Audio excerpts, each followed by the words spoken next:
Thanks for staying with us. The Reserve Bank has been warning people about the risks associated with cryptocurrency trading for a while already. And now local regulators have issued a consultation paper proposing regulations for crypto assets and to assist in mitigating the risks associated with crypto trading. We're joined by Bridget King, Director of Banking and Finance Practice at Cliff Decker Hoffmeyer Attorneys, and she's live for us in our Cape Town studios this Friday evening.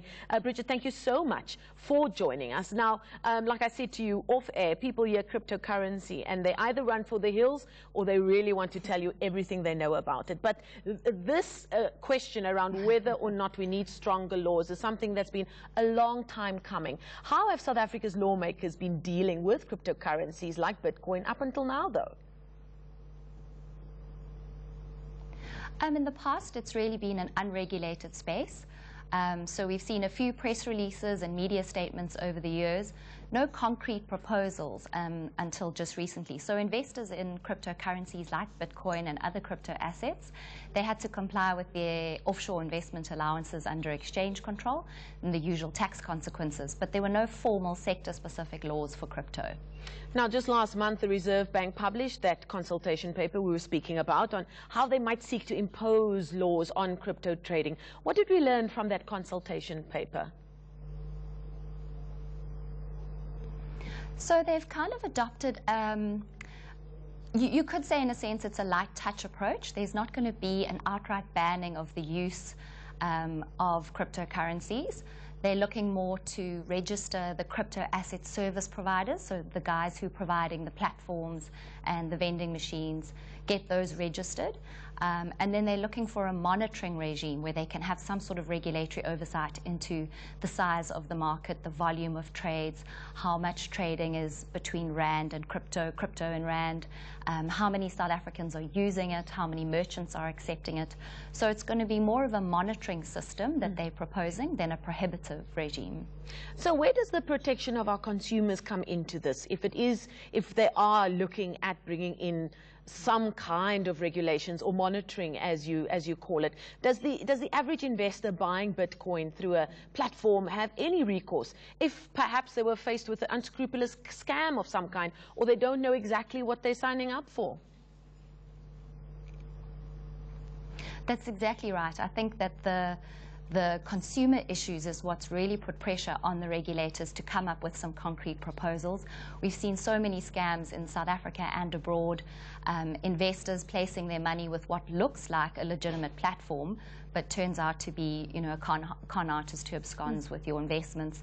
We've seen companies who convince you to transfer your Bitcoin to them against guarantees of high returns over a short period. And ultimately, it's a Ponzi scheme or some other kind of fraudulent scheme. So what the consultation paper, the way they want to address this is to have a registration regime where anybody in the crypto asset space, whether you're a platform provider, a vending machine, a custodian, a payment service provider, a digital wallet provider, they're going to say you need to be registered at a central point. And that registration would give consumers a level of comfort that they could find out whether they're dealing with a registered service provider or not. And we would hope that that would form the basis. It's not set out in the consultation paper, and that might be something which we would like to see in the future, a basis for authorizing crypto asset service providers and holding them to certain fit and proper requirements, conduct standards, financial soundness tests. But we haven't seen that yet, but that would be something that would make the protection for consumers a little bit stronger. Now, Bridget, you're the Director of Banking and Finance Practice with the firm that you're with. Now, if somebody's watching and they think that maybe they've been done in on a cryptocurrency scam of some kind, does the ordinary investor, if we can call them that, know what their rights are? Where do they go to the police? Do they go to a firm? Will any legal firm actually know what to do if they come to them with a scam of this kind that for many people sounds like it happens in La La Land? Yeah, it does. Yeah. Well, the problem is because it's unregulated and this cryptocurrency, it's not issued by the government. It's decentralized. There's no intermediary. So at the moment, you can't go to the Ombudsman, you can't go to the Financial Sector Conduct Authority, or the SARB, or a bank, or anybody. So really, you've got to lay a criminal case, and that's your only recourse. Rely on the ordinary principles of fraud to recover your money in a criminal and a civil suit. Goodness me, what a complex story, and one that indeed I think people will keep an eye on as it develops and as we find out more about it. Bridget King of Cliff Decker Hoffmeyer Attorneys joining us live from Cape Town. We thank her so much for her time and her expertise on that matter this evening.